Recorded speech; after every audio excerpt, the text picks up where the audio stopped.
Le titre du message, c'est « Être béni par Dieu ». Être béni par Dieu. Et donc, on va beaucoup voir cette notion d'humilité par rapport à la notion de la vaine gloire. Donc, l'humilité viciise la vaine gloire, on pourrait dire. Et donc, c'est la deuxième partie. Je ne sais pas si vous vous souvenez, j'ai déjà fait un premier message sur la bénédiction de garder les commandements de Dieu. Et je vais y revenir un peu, mais c'est une deuxième partie. C'est un message que je voulais faire en deux parties pour développer un peu plus ça dans un deuxième message. Et je vais lire Psaume 19, versets 7 à 11. La Bible dit « La loi du Seigneur est parfaite, convertissant l'âme. Le témoignage du Seigneur est sûr, rendant sage le simple. Les statuts du Seigneur sont droits, réjouissant le cœur. Le commandement du Seigneur est pur, éclairant les yeux. La crainte du Seigneur est pure, endurant pour toujours. Les jugements du Seigneur sont entièrement vrais et droits. Ils sont plus désirables que l'or, oui, que beaucoup d'or fin, plus doux aussi que le miel et que les rayons de miel. De plus, par eux, ton serviteur est averti, et en les gardant, il y a une grande récompense. » Il me semble que j'avais déjà mentionné dans le premier message, mais si vous gardez les commandements de Dieu, il y a une grande récompense. Et donc, on doit s'assurer de garder ces commandements. Et dans le premier message, on avait vu la bénédiction de garder les commandements de Dieu. Et je ne sais pas si vous vous souvenez, j'avais parlé du fait que bien sûr, on n'est pas sauvé par la loi.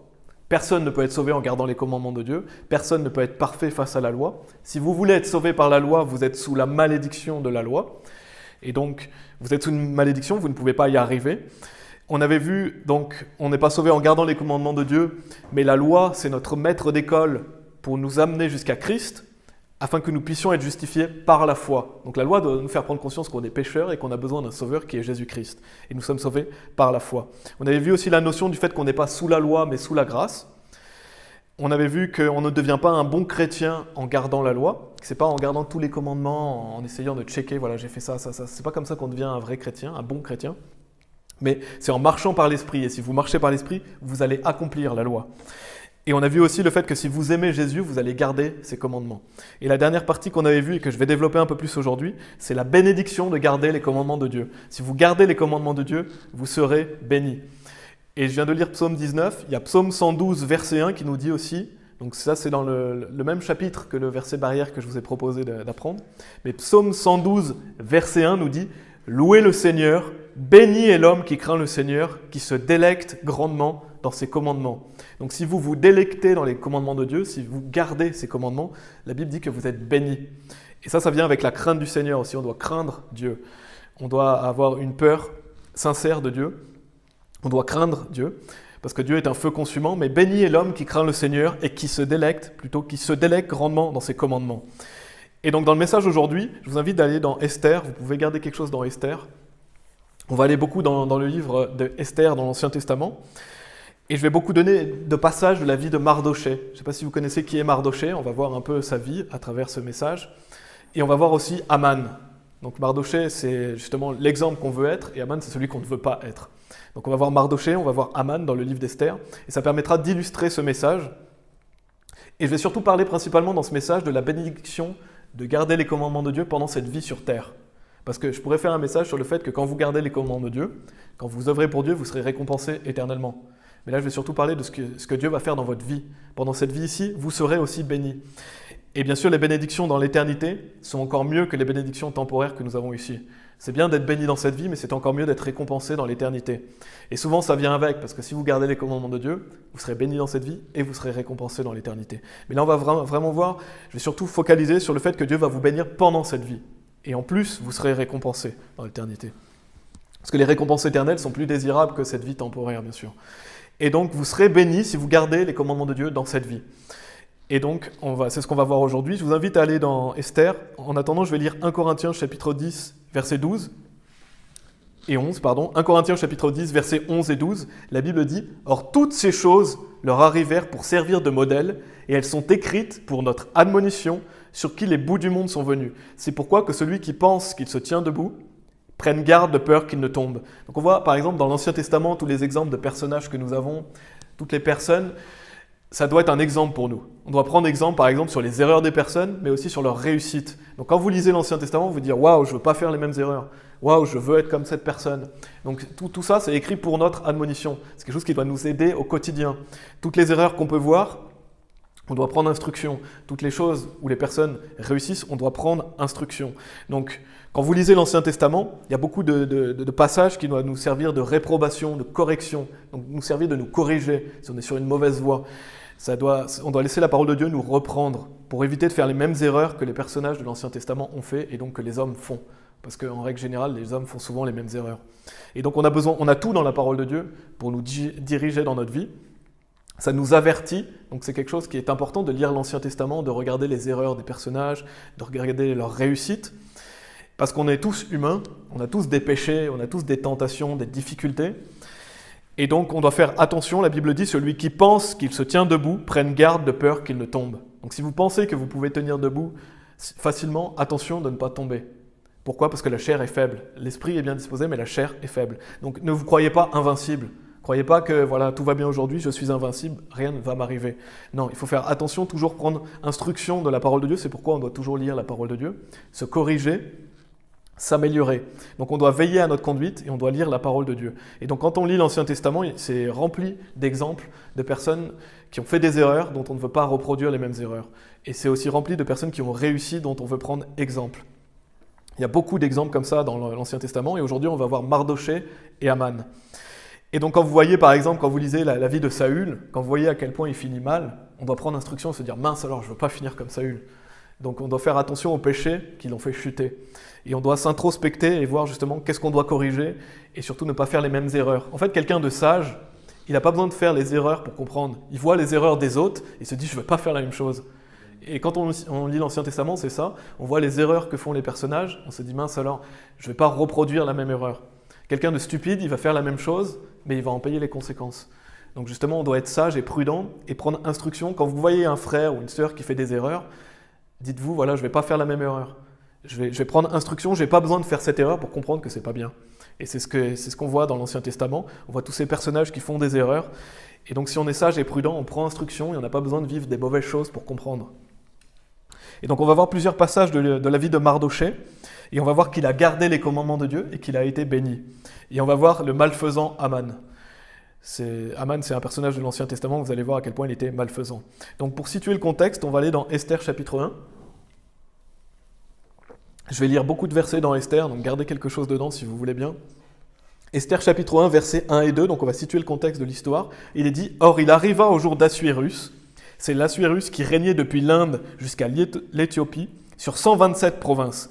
Qu'en ces jours-là, lorsque le roi Assuérus était assis sur le trône de son royaume, qui était à Suse le palais, où ça se dit aussi Shushan dans ma version, ce roi va faire un grand festin et il va convier sa femme Vashti, qui va refuser de venir au commandement du roi. Et elle va, par sa mauvaise action de déshonorer son mari, et le mauvais exemple qu'elle transmet aux autres femmes, être destituée de sa place de reine. Donc ça, c'est moi qui l'ai... Pardon, je suis en train de lire mon texte comme si c'était dans la Bible, mais c'est pas dans la Bible. Donc le verset 1 et 2, pardon, le verset 2, il s'arrête à le palais.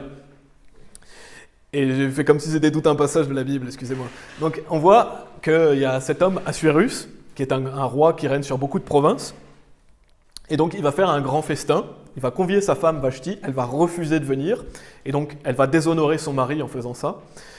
Et donc elle va transmettre un mauvais exemple aux autres femmes. Pourquoi ? Parce que les autres femmes pourraient prendre exemple sur cette femme et déshonorer à leur tour leur mari. Et donc il y a une sévère conséquence qui va se passer, c'est que Assuérus va destituer sa femme, la reine, plutôt la place de reine, et va la donner à quelqu'un d'autre. Et donc c'est Esther qui va devenir la reine. Esther va prendre la place de Vashti. Et donc un peu plus loin, Esther chapitre 2, donc ça c'était vraiment pour situer le contexte, on voit ce roi qui va destituer la reine, Esther va être reine à la place de Vashti. Versets 5 à 7, Esther chapitre 2, je ne vais pas lire bien sûr tout le livre d'Esther parce que ce serait trop long, je vais voir quelques passages et on va arriver aux personnages qu'on va étudier. Or il y avait à Shushan au palais un certain juif dont le nom était Mardoché. Donc là on est introduit au personnage Mardoché, le fils de Jaïr, fils de Shimei, fils de Kis, un benjamite, qui avait été transporté de Jérusalem avec la captivité, laquelle avait été amenée avec Jéconia, roi de Juda, que Nebuchadnezzar, le roi de Babylone, avait transporté. Et il élevait Hadassa, qui est Esther, donc c'est lui qui s'occupait d'Esther, c'est Mardoché qui élevait Esther, la fille de son oncle, car elle avait ni père ni mère, et la jeune fille était gracieuse et belle, et après la mort de son père et de sa mère, Mardoché l'avait prise pour sa propre fille. Donc on voit que Mardoché était quelqu'un de bon, rien que dans cette histoire, on voit qu'il s'occupait de la fille de son oncle, il élevait Esther. Et un peu plus loin, en fin du chapitre, versets 21 à 23, donc Mardoché est celui qui s'occupait d'Esther, il est dit « En ces jours-là, Mardoché, étant assis à la porte du roi, Bigtan et Teresh, deux des chambellans du roi, parmi les gardiens du seuil, se mirent en colère et cherchèrent à mettre la main sur le roi Assuérus. Et la chose vint à la connaissance de Mardoché, qui le fit savoir à la reine Esther, et Esther la rapporta au roi au nom de Mardoché. Et lorsqu'on fit une enquête sur la chose, et elle fut trouvée telle, c'est pourquoi tous deux furent pendus à un arbre, et cela fut écrit dans le livre des chroniques devant le roi. » Donc on voit Mardoché qui va entendre ces deux chambellans qui complotent contre le roi, qui veulent mettre le roi à mort. Il va transmettre cette information à Esther, Esther va le dire au roi, et donc il va s'avérer que c'est vrai. Et donc Mardoché, par le fait qu'il ait répété ça, va sauver la vie du roi. Donc on voit que Mardoché intervient à ce moment-là, il est témoin de quelque chose, il va transmettre l'information et il va permettre que ces deux personnes qui sont malfaisantes soient mises à mort. Et donc Mardoché va le faire savoir à Esther, qui va le faire savoir au roi. Donc on voit un point encore dans cette histoire. Maintenant, Esther chapitre 3. Il y a vraiment, je situe le contexte, après on va aller plus en détail dans l'étude. Esther chapitre 3, versets 1 à 6, il est dit « Après ces choses, le roi Assuérus promut Aman », donc là on voit Aman, le fils d'Amédatha, l'Agagite, et lui donna de l'avancement et plaça son siège au-dessus de tous les princes qui étaient avec lui. Donc on voit que c'était quelqu'un qui avait de l'importance dans le royaume, il était placé au-dessus de tous les princes. Donc il était certainement le second après le roi Assuérus. Là il s'agit d'Aman. Et tous les serviteurs du roi, qui étaient à la porte du roi, se courbaient et montraient du respect envers Aman, car le roi l'avait ainsi commandé à son égard.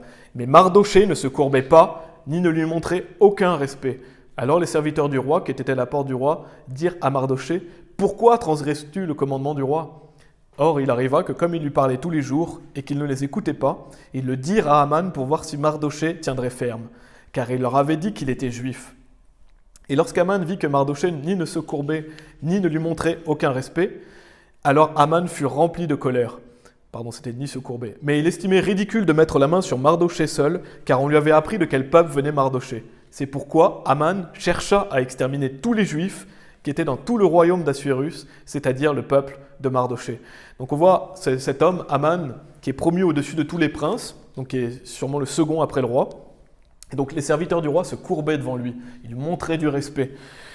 Et il est dit, mais Mardoché ne se courbait pas, ni ne lui montrait aucun respect. Et ça va énerver Aman, parce qu'on voit que la Bible dit, et lorsqu'Aman vit que Mardoché ni se courbait, ni ne lui montrait aucun respect, alors Aman fut rempli de colère. Donc Aman ne supportait pas que Mardoché ne se courbe pas devant lui, qu'il ne lui montre pas de respect. Et on voit, je pense que Aman c'était un réprouvé, je pense que c'était vraiment un fils du diable, on voit à travers l'histoire qu'il est vraiment malfaisant. Non seulement il voudra mettre à mort Mardoché, mais il voudra mettre à mort tous les Juifs. Donc c'est certainement un fils du diable, c'est vraiment quelqu'un de malfaisant. On va voir à travers justement quelques caractéristiques de son caractère et quelques caractéristiques de Mardoché qui étaient vraiment différents. Parce que Mardoché, c'était quelqu'un qui obéissait à Dieu. Il obéissait à Dieu, il n'allait pas se courber devant un homme. Mardoché, il craignait très certainement l'Éternel, il se courbait devant Dieu, il pliait le genou devant Dieu. Il n'était pas du genre à se courber devant un homme et surtout pas devant un homme malfaisant en plus. Bien sûr, on ne doit pas se courber devant les hommes en général, on doit se courber seulement devant le Seigneur. La Bible dit dans Éphésiens chapitre 3, verset 14, « Pour ce motif, je ploie mes genoux devant le Père de notre Seigneur Jésus-Christ. » Donc c'est devant Dieu qu'on doit plier les genoux, ce n'est pas devant un homme. Et donc Mardoché ne se courbait pas devant un homme, il gardait les commandements de Dieu. On voit à travers ça que c'est quelqu'un qui obéissait à Dieu et qui craignait Dieu. On voit donc à travers Esther chapitre 3, on a lu les versets 1 à 6, je vais relire le verset 4. Il est dit « Or il arriva que, comme il lui parlait tous les jours, » donc on voit les serviteurs du roi qui parlaient à Mardoché, même il disait « Pourquoi transgresses-tu le commandement du roi ?»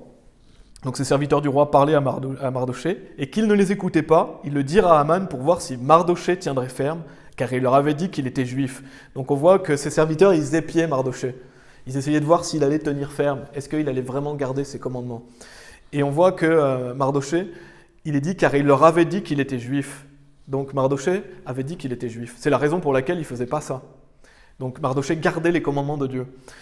Et donc il leur avait dit, voilà, je suis juif, je ne vais pas me courber devant cet homme. Donc on voit qu'il disait clairement qui il était en fait. Et donc il obéissait à Dieu. Et je ne vais pas développer ce point dans ce message, mais il faut noter une chose quand on voit ça, parce qu'il est dit, il le dira à Aman pour voir si Mardochée tiendrait ferme. C'est-à-dire que si vous dites aux autres que vous êtes chrétien, et c'est ce qu'on doit faire, si les autres savent que vous êtes chrétien, les autres vont épier votre comportement en fait. Ils vont regarder si vraiment vous tenez ferme. Et c'est ce qu'ils faisaient avec Mardochée, ils étaient là, ah, est-ce qu'il va vraiment garder ça? Mais c'est quelque chose, ce qui pourrait faire un message complet. Vous avez un témoignage à tenir quand vous êtes chrétien en fait. Quand vous voulez, que ce soit au travail, dans votre famille, les gens vont regarder ce que vous faites. Peut-être que vous ne le voyez pas, mais s'ils savent que vous êtes chrétien, vous devez honorer Christ. Les gens vont savoir que vous êtes chrétien. Donc si vous faites n'importe quoi, vous déshonorez Christ. Et donc on voit que les gens regardent si on tient ferme.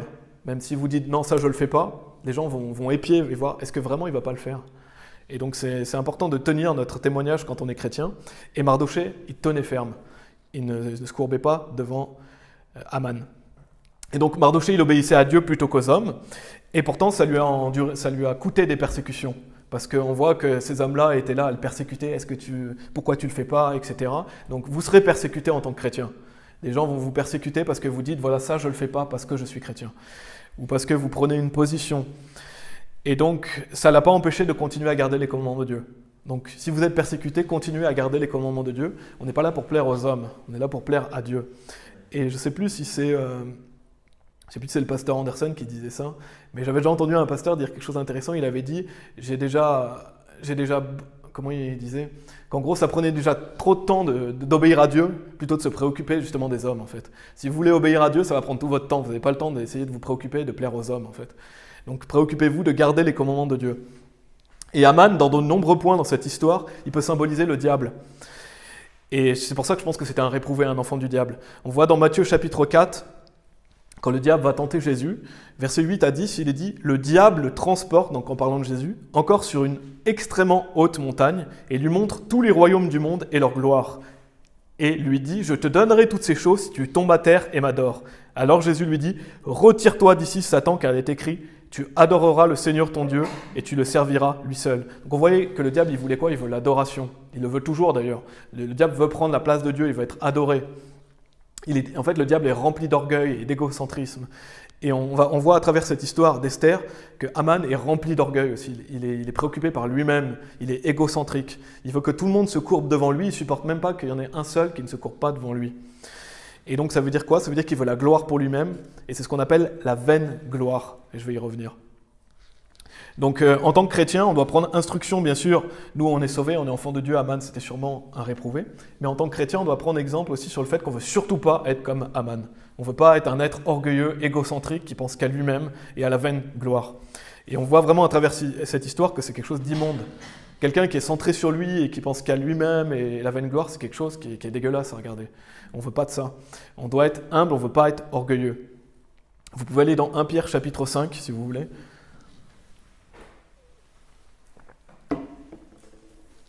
1 Pierre chapitre 5. Donc attention à l'orgueil, on veut être des personnes humbles. Et je vais parler, vous allez voir la différence entre l'humilité et la vaine gloire. En tant que chrétien, on doit marcher dans l'humilité, surtout pas dans la vaine gloire. 1 Pierre chapitre 5, versets 5 et 6, il est dit « De même, vous les plus jeunes, soumettez-vous aux anciens. Oui, vous tous, soyez soumis les uns aux autres. » Et notez ce qu'il est dit « Et soyez revêtus d'humilité. » Donc c'est quelque chose dont on doit se revêtir. Tous les jours, on doit se revêtir de l'humilité. Car Dieu résiste aux orgueilleux et donne grâce aux humbles. Humiliez-vous donc sous la puissante main de Dieu, afin qu'il puisse vous élever au moment voulu.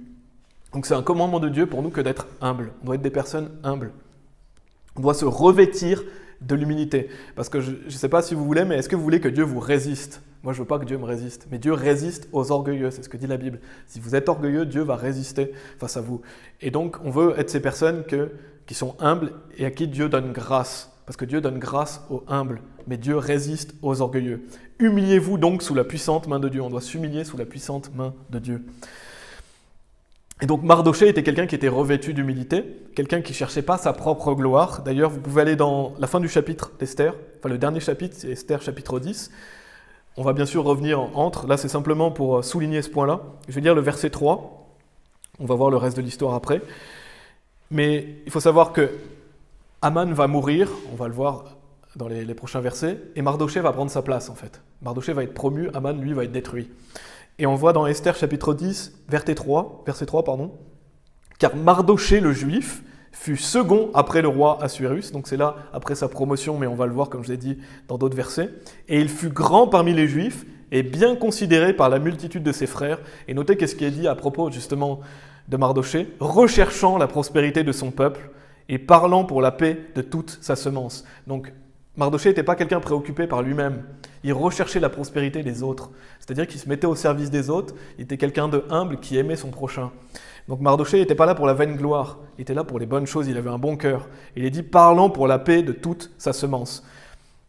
Et donc, Mardochée qui est persécuté par Aman, on va voir que Aman va persécuter Mardochée. Pourquoi ? Parce qu'il gardait les commandements de Dieu. Mais sachez une chose, c'est que si vous gardez les commandements de Dieu, vous serez persécutés. La Bible dit dans 2 Timothée chapitre 3 verset 12, « Oui, et tous ceux qui veulent vivre selon Dieu en Christ Jésus souffriront la persécution. » Donc il faut noter, si vous êtes chrétien et que vous vivez pour Dieu, vous allez être persécuté. Justement, on doit plus se poser de questions si on n'est jamais persécuté. Si vous êtes persécuté, la Bible dit que vous allez être persécuté. Bien sûr, on ne veut pas être pris comme des malfaiteurs, mais on veut être comme des personnes qui servent Dieu. Mais ce que je veux dire, c'est que si vous n'avez jamais de persécution, alors il y a un problème. Parce que la Bible dit que tous ceux qui vivent selon Dieu en Christ Jésus souffriront la persécution. Et donc, pour en revenir à l'histoire de Esther, Aman est quelqu'un qui voulait l'attention sur lui. En fait, il voulait être élevé au-dessus de tout le monde pour avoir cette vaine gloire pour elle, parce qu'il était prétentieux et arrogant. Et c'est quelque chose de très malfaisant. Et donc on voit dans Esther chapitre 3, donc on a lu, je crois que c'est le verset 6.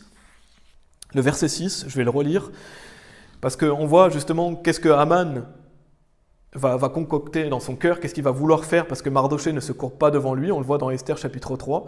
Mais il estimait ridicule de mettre la main sur Mardochée seul. Donc non seulement il se disait que voilà, Mardochée, pour lui, c'était rien en fait. Ça ne lui suffit même pas de persécuter Mardochée. Il est dit, car on lui avait appris de quel peuple venait Mardochée, c'est pourquoi Aman chercha à exterminer tous les Juifs. Donc ça veut dire qu'il veut tuer tout le peuple de Mardochée. Donc on voit vraiment quelqu'un de malfaisant, qui était dans tout le royaume d'Assuérus, c'est-à-dire le peuple de Mardochée.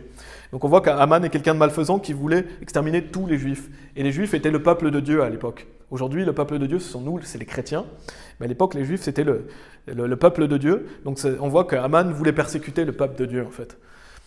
Et donc, Aman peut symboliser l'Antichrist, parce qu'on sait que l'Antichrist, à la fin des temps, il va persécuter les chrétiens. Il va mettre en place la marque de la bête pour que les chrétiens soient mis à mort.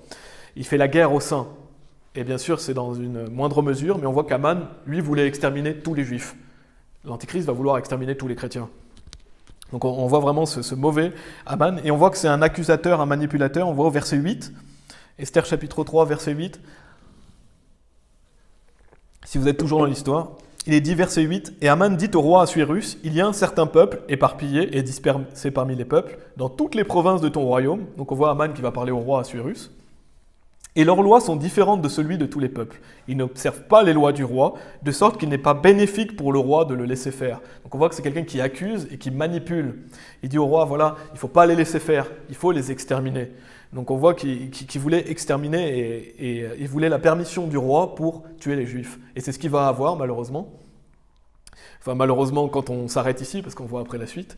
Mais Aman va obtenir la permission du roi, le décret du roi pour exterminer les Juifs. Et donc on va, Esther chapitre 4, un peu plus loin dans l'histoire. Donc on continue un peu l'histoire. J'ai pas le temps de lire tous les versets d'Esther, bien sûr. Vous pourrez relire cette histoire si vous voulez. Esther chapitre 4, versets 1 et 2. Et il est dit, donc Mardochée va apprendre la nouvelle du fait que Aman va vouloir exterminer les Juifs.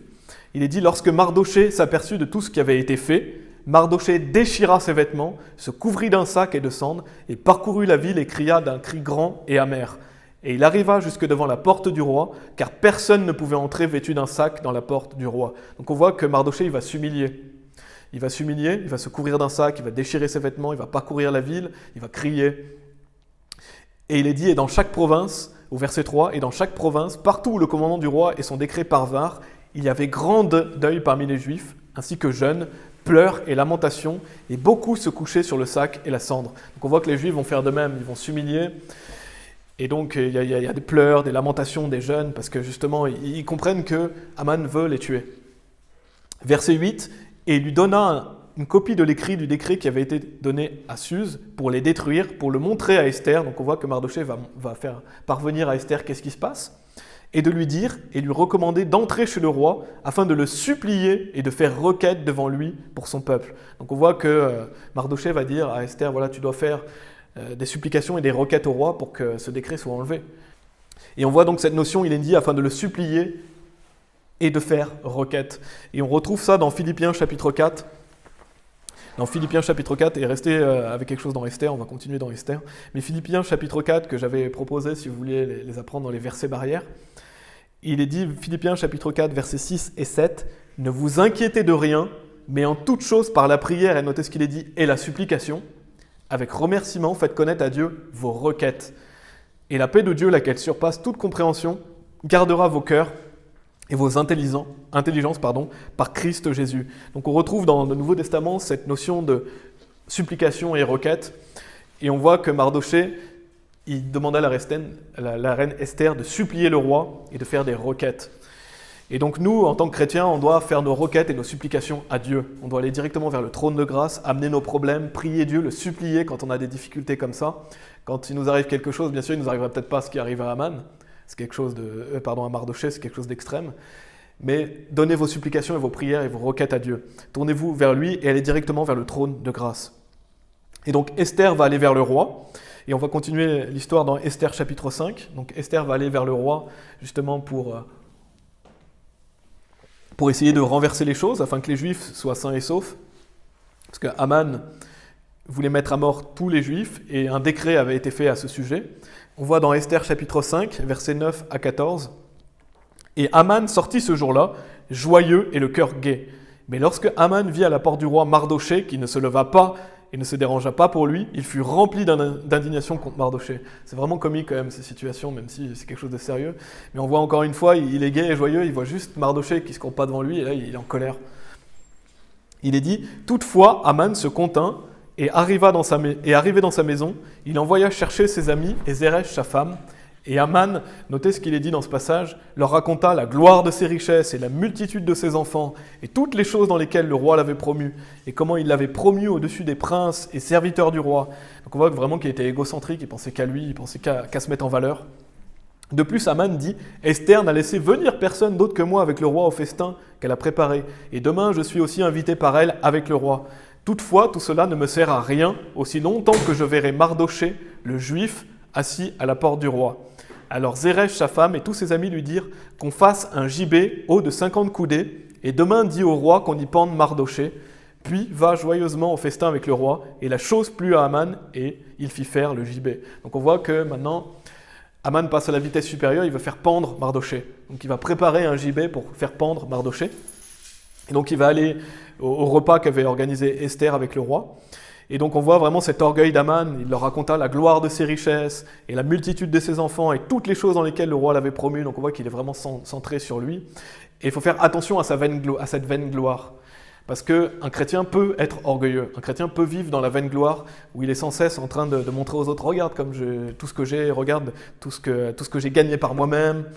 Et ça, il faut faire très attention. En tant que chrétien, on ne vit pas pour la gloire personnelle, on vit pour la gloire de Dieu. On ne veut pas être quelqu'un d'arrogant et orgueilleux. Et je vais parler de quelque chose qui est arrivé cette semaine. Peut-être que vous ne connaissez pas cette chaîne, mais je voulais en parler brièvement pour montrer justement un exemple. C'est une chaîne YouTube qui s'appelle Good Hope. Et donc c'est un monsieur qui fait des vidéos et j'avais l'habitude de l'écouter de temps en temps et j'appréciais vraiment son travail parce qu'il défend le vrai évangile, et il a l'air zélé, il fait des bonnes vidéos. Maintenant, je doute qu'il soit sauvé vu sa dernière vidéo qu'il a faite.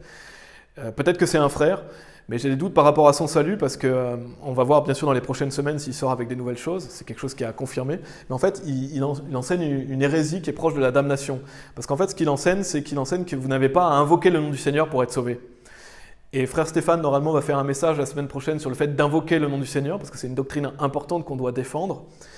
Et lui, il a fait une vidéo récente dont le titre c'est « La confession publique est-elle nécessaire au salut ?»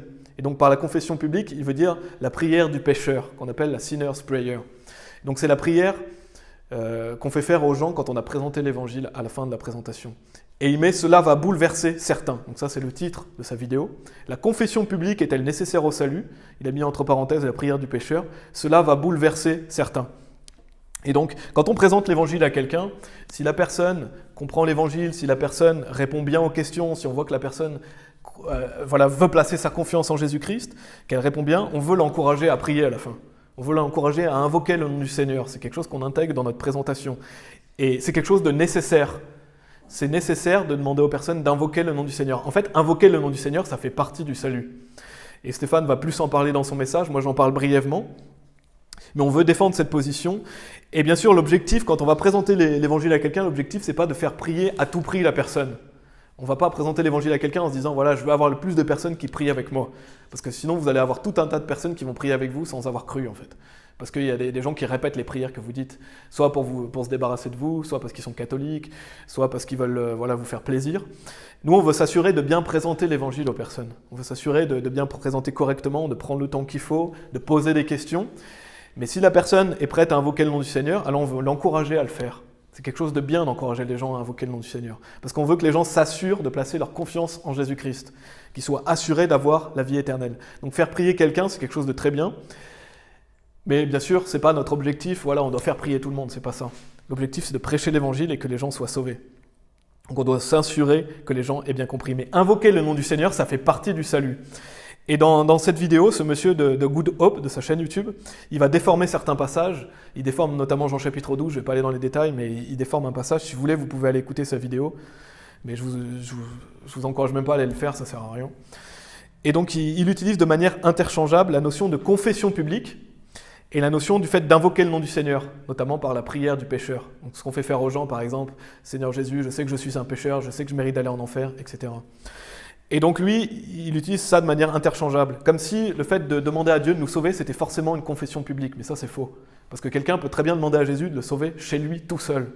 Invoquer le nom du Seigneur, ce n'est pas nécessairement public. Il y a des gens qui le font devant vous, des gens qui peuvent le faire devant des personnes, mais vous pouvez le faire tout seul dans votre chambre. Et vous pouvez même le faire dans votre cœur.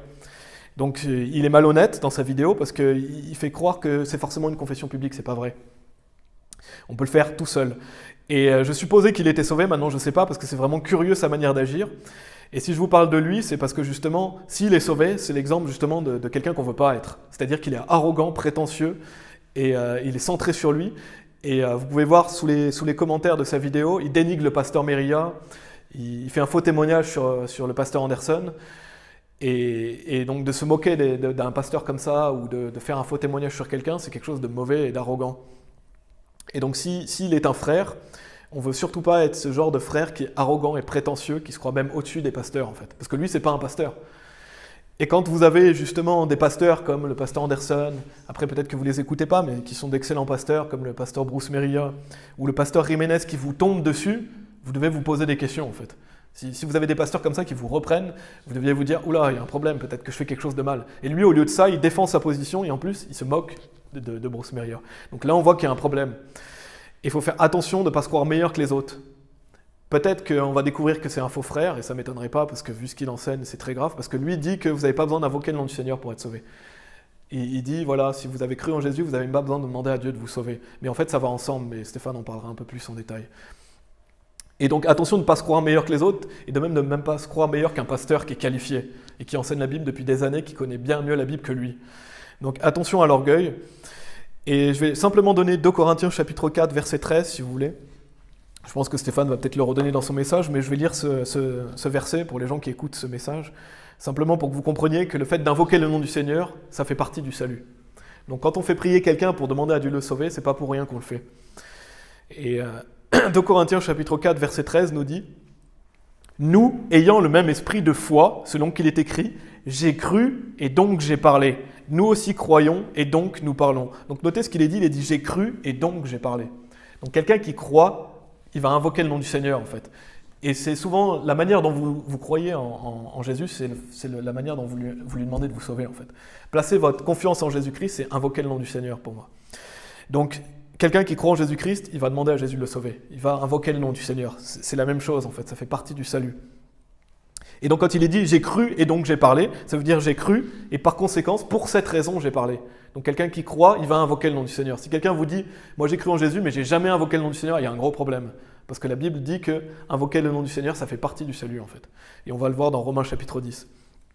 Et donc je voulais faire cette petite parenthèse, peut-être qu'il y a certains d'entre vous qui l'écoutent, il faut faire attention. Et aussi pour donner un exemple, déjà ça va permettre d'introduire un peu le message de Stéphane, mais donner un exemple que si c'est un frère, alors il est arrogant et prétentieux et on ne veut pas être comme ça. Et donc quand on voit l'histoire d'Aman, on ne doit pas vouloir cette vaine gloire, le fait d'être égocentrique, d'être focalisé sur soi-même. Allez dans Galates chapitre 6 si vous voulez. Galates chapitre 6. Après, je ne suis pas rentré dans tous les détails de cette histoire. Simplement, je veux que vous reteniez que invoquer le nom du Seigneur, ça fait partie du salut. Et attention à ne pas être arrogant et prétentieux. Même des chrétiens peuvent être orgueilleux, arrogants et prétentieux. Galates chapitre 6, verset 3 nous dit « Car si un homme pense être quelque chose, quand il n'est rien, il se trompe lui-même. » Donc attention, si vous avez une haute estime de vous-même, vous vous trompez vous-même en fait. Parce que nous, on n'est que des hommes. Et donc, si vous pensez, la vaine gloire, justement, le fait d'être focalisé sur cette vaine gloire, c'est quand un homme ou une femme pense être quelque chose quand il n'y a rien. Donc nous, on n'est que des hommes, on n'est que vapeur. Quand vous pensez trop important, quand vous pensez que tout vous est dû, alors c'est de l'orgueil. Attention à l'orgueil et la vaine gloire. Et je vais vous donner quelques notions qu'a donné le pasteur Jiménez, que j'ai notées, que je trouve vraiment excellentes. Parce que la plupart des gens qui sont orgueilleux, ils ne le voient pas en eux-mêmes en fait. C'est pas quelque chose qui est, c'est quelque chose qui est difficile à voir en soi. Les autres le voient peut-être, vous le voyez peut-être pas. Donc vous devez vous poser ces questions. Est-ce que je suis pas quelqu'un d'arrogant, d'orgueilleux? Et donc d'être honnête avec vous-même pour justement, comment on pourrait dire, transformer ça en humilité en fait. Pour rester humble. Parce que l'orgueil et la vaine gloire, c'est quelque chose qui est dur à déceler en soi. Et donc d'ailleurs, la plupart des gens orgueilleux vont dire qu'ils sont pas orgueilleux. En fait. Mais c'est justement parce qu'ils sont orgueilleux qu'ils vont dire qu'ils ne sont pas orgueilleux. Mais attention à l'orgueil, et je vais donner quelques points qu'a donné le pasteur Jiménez qui sont excellents, justement pour vous poser ses propres questions, pour que je me les pose à moi-même, ou ses propres affirmations, pour arriver à voir, attention, est-ce que j'ai pas un problème de vaine gloire? Et donc il a dit, si vous avez beaucoup de troubles, si vous êtes une personne qui avait beaucoup de troubles dans beaucoup de vos relations sociales, que ce soit avec votre femme, votre mari, vos enfants, vos collègues, vos voisins, dans l'église, etc., donc vous avez sans arrêt des problèmes avec tout le monde, et je dis bien avec la plupart des gens, parce que forcément, quand on est chrétien, on aura des persécutions dans notre famille ou dans notre travail, etc. Je ne parle pas de ça. Je parle du fait que quelqu'un qui n'arrive jamais à s'entendre avec qui que ce soit, vous avez probablement un problème de vaine gloire, si justement vous vous entendez avec personne. Attention à justement, si vous avez sans arrêt des problèmes avec tout le monde. Et il y a des personnes aussi qui croient que la raison pour laquelle ils ont des problèmes avec tout le monde, c'est parce que les autres sont envieux d'eux-mêmes. Ça, c'est que vous avez un problème de vaine gloire aussi. Si vous pensez que tout le monde... vous avez des problèmes avec tout le monde parce que tout le monde sont envieux de vous, alors vous avez un problème. De même, si vous êtes quelqu'un centré sur vous, si vous êtes quelqu'un qui est toujours préoccupé par vous-même, si vous parlez toujours de vous-même aux autres, si vous croyez que les autres sont toujours là pour vous servir, donc voilà, les autres sont là pour vous et tout vous est dû, que vous actez aussi comme si vous êtes meilleur que tous les autres, ou que vous vous excusez jamais. Donc vous avez probablement un problème de vaine gloire si vous êtes là-dedans. Et on est tous, bien sûr, on a tous des erreurs, on doit corriger nos erreurs, mais simplement, c'est pour vous aider à justement corriger ça et être plus humble, parce que Dieu résiste aux orgueilleux, mais il fait grâce aux humbles. Donc attention à ne pas se croire meilleur que les autres, à jamais s'excuser parce qu'on croit que tout nous est dû, et de croire que tous les autres, justement, sont envieux de nous, etc. Il faut faire attention à la vaine gloire. Et il y aurait d'autres questions qu'on pourrait se poser. Et je vais lire Proverbes chapitre 16, vous pouvez aller dans Philippiens chapitre 2. Philippiens chapitre 2, dans Proverbes chapitre 16, au verset 18, il y a beaucoup de choses à dire sur l'orgueil. Bien sûr, je ne vais pas faire un message complet sur l'orgueil, mais Proverbes chapitre 16, verset 18 nous dit « L'orgueil arrive avant la destruction et un esprit hautain avant une chute. » Pardon. Donc, avant la destruction, il y a l'orgueil. Donc attention, si vous êtes quelqu'un d'orgueilleux, ça peut vous amener à la destruction. Et il est dit « Un esprit hautain avant une chute. » Et Aman, justement, symbolise vraiment ça. Parce que vous allez voir dans l'histoire, il va finir par être pendu lui-même. Donc l'orgueil arrive avant la destruction, il va être littéralement détruit. Et il était orgueilleux. Donc on voit vraiment on voit physiquement quelqu'un justement qui, parce qu'il est orgueilleux, va être détruit. Pourquoi? Parce qu'il se préoccupait de lui-même, il était sans arrêt sur lui-même, la gloire personnelle. Et ça c'est tout le contraire de Mardochée. Philippiens chapitre 2, si vous y êtes, on va lire le verset 3. Donc là je parle beaucoup de cette notion d'orgueil, parce que dans ce message je voulais parler d'être béni par Dieu, mais on voit l'humilité par rapport à la vaine gloire. On doit être des personnes humbles. Philippiens chapitre 2, verset 3 nous dit que rien ne soit fait par querelle ou vaine gloire, mais avec modestie d'intention, que chacun estime l'autre meilleur que lui-même. Donc la Bible nous dit qu'on ne doit rien faire par querelle ou vaine gloire. Et ça va souvent de pair. Si vous êtes quelqu'un qui est très focalisé sur vous-même et la vaine gloire, vous allez avoir sans arrêt des querelles. La Bible dit que rien ne soit fait par querelle ou vaine gloire. On le voit dans Proverbes chapitre 13, verset 10, « Seulement par l'orgueil vient le conflit ». Donc seulement par l'orgueil vient le conflit, mais avec les bien avisés et la sagesse. Donc si vous êtes quelqu'un d'orgueilleux, vous allez avoir sans arrêt des conflits, parce que seulement par l'orgueil vient le conflit. C'est pour ça que la Bible nous dit que rien ne soit fait par querelle ou vaine gloire, parce que la querelle et vaine gloire, ça va souvent ensemble. Donc attention justement à ne pas être trop focalisé sur nous, parce que sinon on va avoir sans arrêt des conflits et des problèmes. Après, bien sûr, on a tous des problèmes dans nos vies, mais je veux que ce ne soit pas à cause de notre vaine gloire. Donc on va voir la chute de Mardochée, on va voir justement, on va voir la chute d'Aman. Mais il voulait tuer Mardochée, mais c'est lui qui va finir par se faire tuer. Et donc celui qui tient la chaîne Good Hope que je vous ai mentionné, si c'est un frère, il a mis dans sa vidéo « Cela va bouleverser certains ». Donc il savait ce que ça allait procurer, ce qu'il faisait. Et donc je trouve ça très, très arrogant parce qu'il met « Cela va bouleverser certains ». Et donc, par son orgueil, il a lancé des conflits en fait. Parce qu'il savait ce qui attendait derrière, il a même dit dans le titre de sa vidéo « Cela va bouleverser certains ». Donc il a lancé des conflits par son orgueil. Si c'est un frère, et bien sûr si c'est pas un frère, c'est pareil, il est rempli d'orgueil, s'il est réprouvé, il est rempli d'orgueil. Parce que soit il est réprouvé, soit c'est un frère, il n'est pas juste un individu lambda.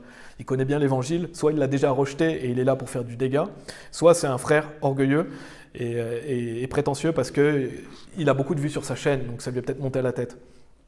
Et bien sûr, on ne doit pas laisser ces choses-là nous monter à la tête. Si vous portez beaucoup de fruits à Dieu, laissez pas ça monter à la tête.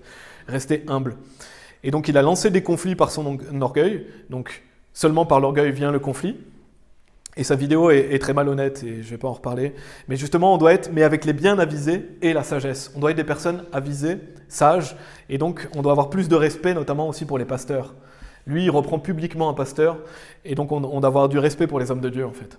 Sauf si c'est des faux prophètes, bien sûr. Mais ce que je veux dire, c'est que pour un homme de Dieu, un vrai homme de Dieu. On va continuer dans Esther, si vous voulez bien, Esther chapitre 6. Là,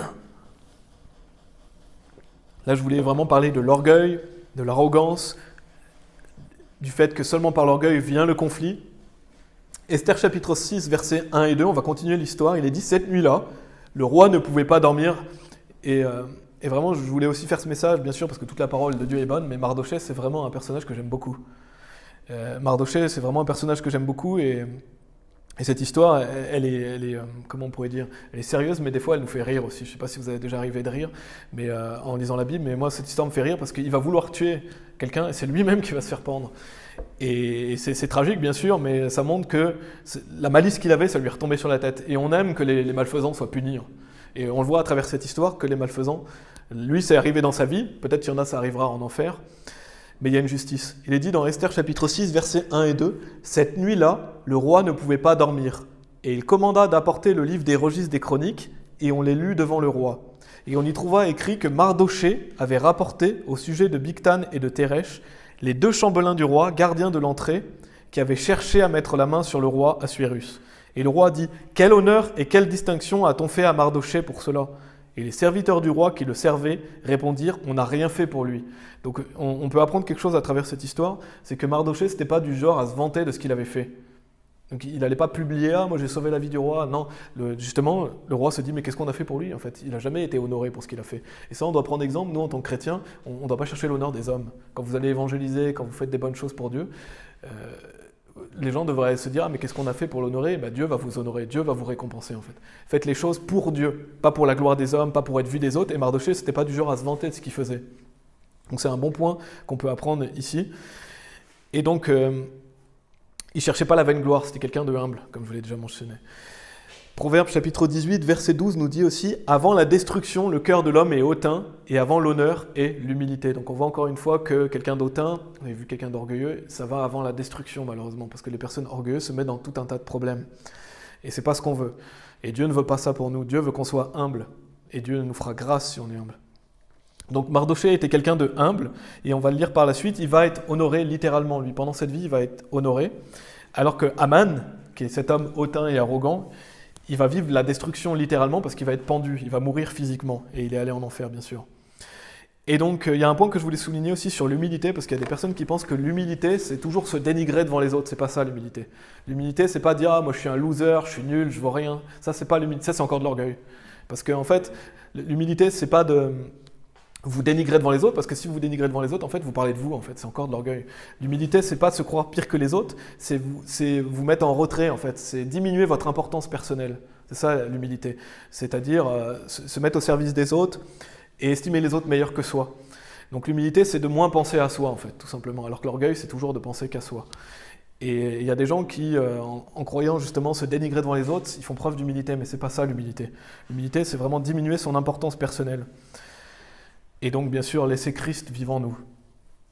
Psaume 131, verset 1, il est dit « Seigneur, mon cœur n'est pas hautain et mes yeux ne sont pas altiers. » Altier, ça veut dire élevé. « Je ne m'exerce pas non plus dans de grands sujets, ni dans des choses trop élevées pour moi. » Donc on ne doit pas être quelqu'un qui a un cœur hautain et quelqu'un qui est préoccupé que par lui-même. Et vous pouvez aller dans Philippiens chapitre 2. Donc on avait déjà lu le verset 3, je vais relire le verset 3, mais je vais lire le verset 4, parce qu'on pourrait se dire dans ces cas-là, comment être quelqu'un de humble? Et c'est une bonne question, comment progresser en humilité? On ne veut pas être orgueilleux, on veut être quelqu'un de humble. La Bible dit dans Philippiens chapitre 2, versets 3 et 4, que rien ne soit fait par querelle ou vaine gloire. Donc on a vu la querelle, la vaine gloire. Bien sûr, comme je vous ai dit, ce n'est pas parce que vous avez des querelles et des conflits dans votre vie que vous êtes quelqu'un d'orgueilleux. Parce que tous ceux qui vivent pieusement en Christ Jésus, ils vont être persécutés. Et Paul est sans arrêt persécuté, pourtant ce n'était pas quelqu'un d'orgueilleux, il était humble. C'est pas ça que je veux dire, mais c'est les orgueilleux qui se mettent et qui démarrent les conflits et qui se mettent dans des querelles. Et c'est ça qu'on ne veut pas être. Parce qu'on aura toujours des gens pour nous persécuter, on aura toujours des difficultés.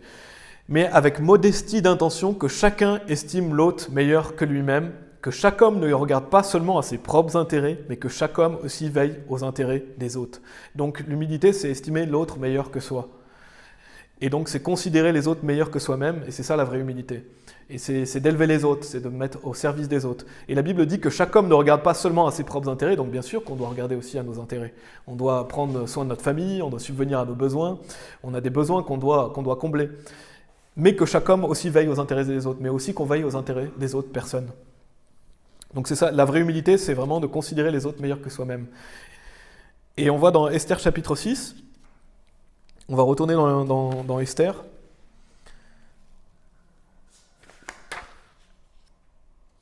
Esther chapitre 6, versets 4 à 12, il est dit « Et le roi qui est dans la cour, or Aman était venu dans la cour extérieure de la maison du roi pour dire au roi de faire pendre Mardochée au gibet qu'il lui avait préparé. Et les serviteurs du roi lui dirent « Voici Aman se tient dans la cour, et le roi dit qu'il entre. » Ainsi Aman entra, et le roi lui dit « Que faudrait-il faire à l'homme que le roi se plaît à honorer ?» Et c'est marrant là, parce qu'il est dit « Or Aman pensait à son cœur, à qui le roi voudrait-il faire plus d'honneur qu'à moi ?» Donc on voit cette prétention. Qui d'autre que moi pourrait être honoré par le roi? Je vois pas qui d'autre que moi. Et Aman répondit au roi « Quant à l'homme que le roi se plaît à honorer, qu'on apporte le vêtement royal dont le roi se revêt et le cheval sur lequel le roi monte, et qu'on mette la couronne royale sur sa tête. » Donc on voit qu'il voulait toutes ces choses. Aman, il voulait être honoré devant tout le monde. Et que ce vêtement et ce cheval soient remis en la main d'un des plus nobles princes du roi, afin qu'on puisse parer avec tout cela l'homme que le roi se plaît à honorer, et qu'on le promène dans les rues de la ville, monté sur le cheval, et qu'on proclame devant lui « Ainsi fera-t-on à l'homme que le roi se plaît à honorer ». Donc c'est ce que voulait, Aman voulait que le roi fasse ça pour lui, et il se disait « Mais qui d'autre que le roi pourrait faire ça qu'à moi-même ?» Alors le roi dit à Aman « Hâte-toi et prends le vêtement et le cheval, comme tu as dit, et notez ce qu'il est dit, et fais ainsi à Mardochée. » Donc c'est vraiment comique cette situation, parce que tout ce que voulait Aman qui déteste en ce cœur Mardochée, il va devoir le faire à Mardochée. Et Mardochée va être honoré justement parce qu'il était quelqu'un de humble. Il dit ainsi à Mardochée le juif qui est assis à la porte du roi, nommez rien de tout ce que tu as dit. J'aime bien quand il dit nommez rien de tout ce que tu as dit, donc fais tout ce que tu as dit, mais pas pour toi, mais pour Mardochée. Alors Aman prit le vêtement et le cheval et para Mardochée et le promena à cheval dans les rues de la ville. Et en plus c'est lui qui doit dire ça, proclamant devant lui, ainsi fera-t-on à l'homme que le roi se plaît à honorer. Et Mardochée retourna à la porte du roi, mais Aman se retira promptement dans sa maison, attristé, ayant sa tête couverte. Donc forcément il est attristé, il détestait Mardochée, et il doit honorer Mardochée devant tout le monde. Et donc Mardochée a été honoré, mais est-ce qu'il avait demandé ça? Non. Il était quelqu'un de humble, mais il a été élevé. Et je vais donner deux versets dans le Nouveau Testament. Luc chapitre 14, verset 11 nous dit « Car quiconque s'élève sera abaissé, et celui qui s'humilie sera élevé. » Donc on voit que Aman s'élève, il est abaissé, et on voit que Mardochée, quelqu'un de humble, il est élevé. Donc c'est un principe vraiment biblique. Jacques chapitre 4, verset 10, « Humiliez-vous à la vue du Seigneur, et il vous élèvera. » Donc une conclusion importante, c'est que si vous voulez être en haut, c'est par la voie du bas qu'on vient en haut en fait. La voie du haut, elle est en bas, et la voie du bas, elle est en haut. Qu'est-ce que ça veut dire? Ça veut dire que si vous êtes quelqu'un qui vous élevez vous-même, vous allez être abaissé. Si vous êtes quelqu'un que vous rabaissez, vous allez être élevé. Donc si vous voulez être élevé, si vous voulez glorifier Dieu et même être récompensé, vous devez être en bas. Vous devez être quelqu'un de humble. Et vous ne devez pas être quelqu'un qui vous élève vous-même. C'est Dieu qui élève qui il veut. Parce qu'il est dit, car quiconque s'élève sera abaissé, et celui qui s'humilie sera élevé. Humiliez-vous à la vue du Seigneur et il vous élèvera. Si vous voulez être élevé à la vue de Dieu, il faut s'humilier. Donc la voie du haut, elle est en bas. Et Jésus, c'en est l'exemple. Allez dans Philippiens chapitre 2, on est déjà allé dans Philippiens chapitre 2, mais Jésus est l'exemple, vraiment le meilleur exemple qu'on puisse avoir de ça. On le voit dans Philippiens chapitre 2, versets 6 à 9. Après, on va terminer l'histoire d'Esther. Jésus est le parfait exemple, justement, de quelqu'un qui va être élevé au-dessus de tous les noms. Philippiens chapitre 2, versets 6 à 9, qui, étant en la forme de Dieu, donc en parlant de Jésus, n'a pas pensé comme usurpation d'être égal à Dieu, parce que Jésus-Christ est Dieu. Il est dit, mais s'est fait lui-même sans réputation, donc Jésus-Christ s'est fait sans réputation, et prit sur lui la forme d'un serviteur, et fut fait à la ressemblance des hommes. Parce que Dieu fut manifesté dans la chair, Jésus-Christ est 100% homme, 100% Dieu, donc Dieu s'est dépouillé de sa gloire pour se faire homme, et étant trouvé de la façon d'un homme, il s'humilia, donc Jésus-Christ s'est humilié, et devint obéissant jusqu'à la mort. Donc il a obéi à Dieu, bien sûr, parfaitement, c'est-à-dire la mort de la croix. Donc Jésus-Christ s'est donné lui-même sur la croix, alors qu'il est lui-même Dieu.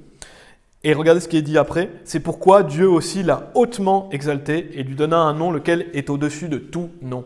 Donc Jésus-Christ est au-dessus de tout nom, et il a été hautement exalté, mais voyez que Jésus-Christ s'est humilié.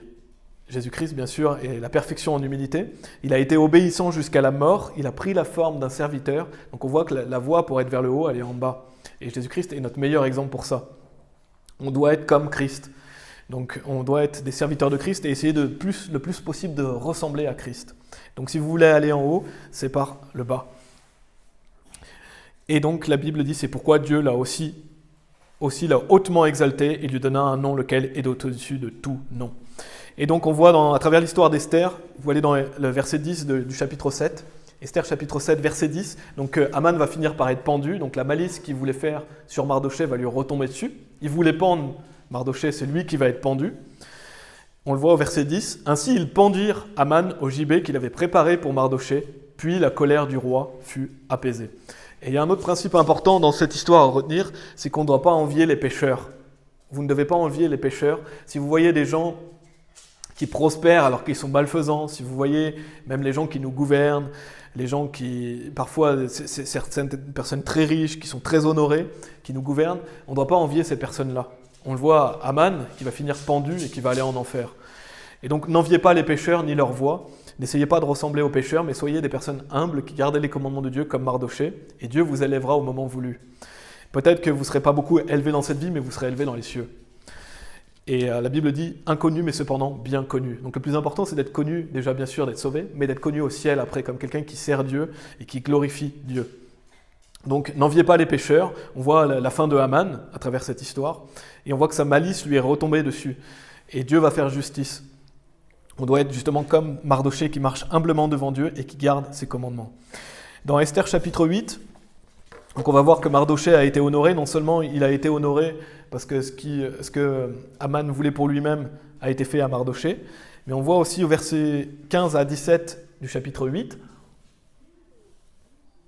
il est dit « Et Mardochée sortit de la présence du roi en vêtements royaux bleus et blancs, et avec une grande couronne d'or et un manteau de fin lin et de pourpre. La ville de Shushan se réjouissait et était dans la joie. Pour les Juifs, il y avait lumière, et liesse, et joie, et honneur. Et dans chaque province, et dans chaque ville, partout où l'ordre du roi et son décret étaient parvenus, il y eut parmi les Juifs joie et liesse, un festin et un bon jour, et beaucoup de gens d'entre les peuples du pays se firent juifs, car la crainte des Juifs était tombée sur eux. Donc on voit Mardochée qui est élevé, qui prend la place d'Aman, et on voit au verset 17, notez qu'il est dit, et beaucoup, à la fin du verset, et beaucoup de gens d'entre les peuples du pays se firent juifs, car la crainte des Juifs était tombée sur eux. Donc on voit que Mardochée a aussi permis que beaucoup de gens deviennent juifs. Donc il a eu un gros impact parmi les autres. De même, nous, quand on va prêcher l'évangile, on va permettre à des gens de devenir chrétiens. Et donc par vos bonnes œuvres, vous allez glorifier Dieu. La Bible dit que votre lumière brille ainsi devant les hommes, afin qu'ils voient vos bonnes œuvres et qu'ils glorifient votre Père, lequel est au ciel. Donc on doit laisser la lumière briller en nous, on doit laisser l'Esprit Saint agir en nous. Les gens vont voir vos bonnes œuvres et ça va glorifier Dieu. Et donc Mardochée, par son comportement, par le fait de garder les commandements de Dieu, peut-être qu'il n'y avait pas que lui qui bien sûr était un bon exemple, mais il est dit, beaucoup de gens d'entre les peuples du pays se firent juifs. Donc on voit que ça a un gros impact ce qu'il fait. Car la crainte des Juifs était tombée sur eux. Et donc pour terminer le livre d'Esther, après je vais aller dans un dernier verset pour conclure, on voit, je l'ai déjà lu, chapitre 10, verset 3, donc dans le dernier chapitre, pour terminer cette histoire, Esther chapitre 10, verset 3, « Car Mardochée le Juif fut second après le roi Assuérus, et il fut grand parmi les Juifs, et bien considéré par la multitude de ses frères, recherchant la prospérité de son peuple et parlant pour la paix de toute sa semence. » Donc si vous vous dites comment je pourrais être plus béni, comment je pourrais être comme Mardochée, quelqu'un d'élevé, rechercher la prospérité des autres, et notamment bien sûr des chrétiens, aider les frères et sœurs, permettez à des gens de devenir chrétiens en prêchant l'évangile et parlant pour la paix de toute sa semence. Donc on voit à travers cette histoire, en conclusion, vous pouvez aller dans 1 Corinthiens chapitre 4, on voit à travers l'histoire de Haman et de Mardochée, l'histoire d'Esther, que Dieu récompense l'humilité. On peut voir la bénédiction qui vient avec le fait de garder les commandements de Dieu. Et cette histoire a vraiment eu lieu. Donc imaginez Mardochée, mettez-vous à sa place au moment où on a décrété que tous les Juifs seraient exterminés.